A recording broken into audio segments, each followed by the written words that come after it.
Alamat. Kailangan po si Eldan Richard. Pumunta po siya sa Cartimar. Wow! Mamaya po, babalikan po namin kayo. Yan po, kaalamat. Malapit na po tayo sa Cartimar. Kung saan po mamimili si Eldan Richards ng isda. Yan po, kaalamat. Lalabas na po. Pinagbuksan ka na dito, ha? Basic talaga.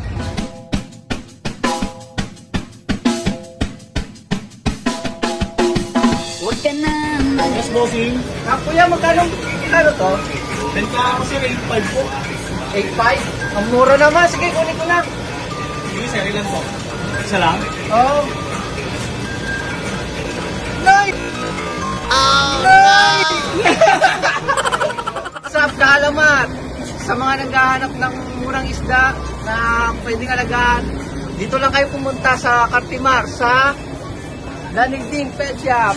Alright! Woo! Siyempre, isda mo nalulunod.